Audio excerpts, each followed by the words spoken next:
Hello everyone, তো আজকে দেখো আমি বাটা মাছের রেসিপি নিয়ে চলে এসেছি।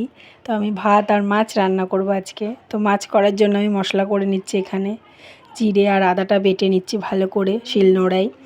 তো বাটা আমার কমপ্লিট হয়ে গেছে।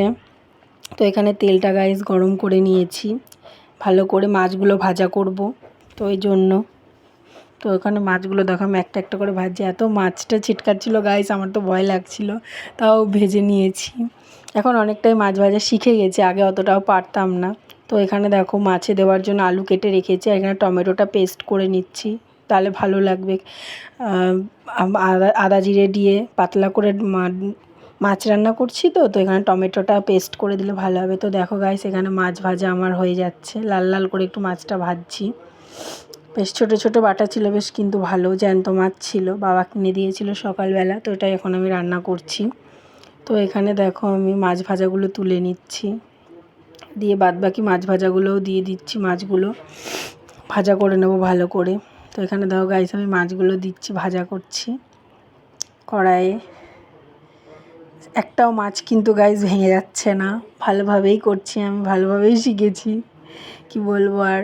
তো এখানে মাছ ভাজাগুলো তুলে নিচ্ছি, সবগুলোই আমার কমপ্লিট হয়ে গেছে ভাজা। তো আর একটু তেল দিয়ে দিলাম, দেওয়ার পরে আলুগুলো ভাজবো। গাইস বাঙালি মানে আলু, সব তরকারিতে আলু খেতে ভালোবাসি আমি, তাই আমি আলু দিয়ে একটু করছি মাছটা, যেহেতু ঝোল করবো একটু আলু না দিলে ভালো লাগবে না।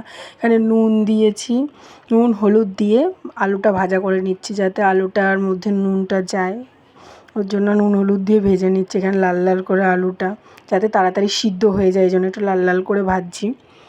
তো তারপর আলুটাও ভাজা হয়ে গেছে, আমি তুলে নিলাম প্লেটে সব আলুগুলো।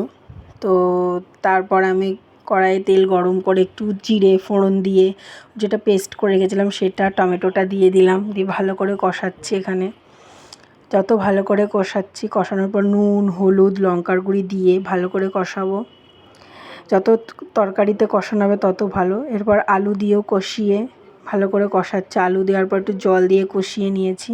তো তারপর এখানে একটু জল দিয়ে দিলাম, তারপরে মাছগুলো দিয়ে ভালো করে চাপা দিয়ে দিলাম।